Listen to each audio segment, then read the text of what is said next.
Hello दोस्तों, this is Ajit motivation. और please मेरे चैनल को लाइक और सब्सक्राइब करना ना भूलें। और प्लीज़ मेरी वीडियोस को लाइक कीजिए अगर आपको अच्छी लगी, और बहुत सारी ऐसी मोटिवेशनल वीडियोस सुनने के लिए बने रहिए हमारे साथ। तो चलिए आइए आज की वीडियो शुरू करते हैं। आपने कभी बहती हुई नदी को देखा है? बड़ी तेजी के साथ अपने ओरिजिन पॉइंट से बहना शुरू करती है। शुरुआत से ही उसका लक्ष्य होता है अपनी मंजिल को प्राप्त करना। रास्ते में हजारों बाधाएं आने पर भी लगातार बहती रहती है। भले ही कुछ जगहों पर उसकी स्पीड कम हो जाए, लेकिन वह रुकती नहीं है। अपनी सुरीली आवाज में हमेशा बहती रहती है और उसका एक ही लक्ष्य होता है कि अपनी मंजिल को प्राप्त करना।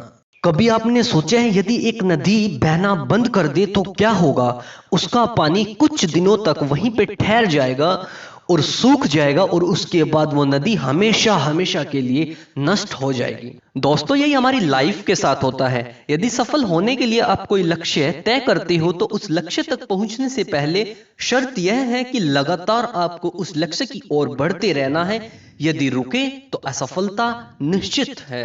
क्या आपको लगता है कि मनपसंद लक्ष्य तक पहुंचना आसान कार्य होता है? यदि आसान होता तो दुनिया के हर कोई व्यक्ति असफल होता। सफलता के रास्ते में बहुत सारी बाधाएं मुंह फैलाए खड़ी होती हैं। यह बाधाएं आपको हमेशा रोकने की कोशिश करती हैं। जो लोग मन से कमजोर होते हैं, जिनका कॉन्फिडेंस लेवल बहुत कम होता है, वह इन परिस्थितियों के आगे झुक जाते हैं और असफलता को स्वीकार कर लेते हैं और बाद में अपने भाग्य को कोसते हैं। लेकिन आप जैसे लोग इन परिस्थितियों में सीना तान कर सामना करते हैं।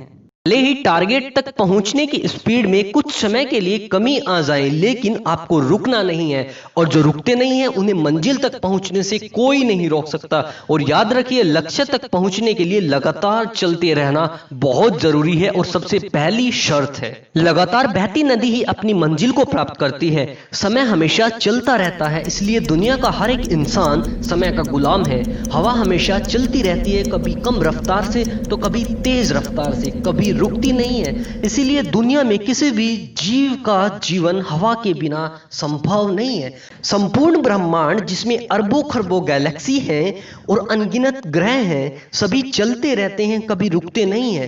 प्रकृति का नियम है, जो रुक गया उसका असफल होना या नष्ट होना तय है। विवेकानंद जी ने कहा है, उठो जागो और लक्ष्य प्राप्ति तक मत रुको। सोचो कि जो लोग अपने लक्ष्य केवल इसलिए छोड़ देते हैं कि इसके लिए बहुत ज्यादा चलना पड़ेगा, उससे ज्यादा असफल क्या हो सकता है? क्योंकि सफलता व असफलता तो बाद की बात है। खुद को बिना प्रयास किए असफलता की ओर धकेल देना, इससे बुरी असफलता क्या हो सकती है?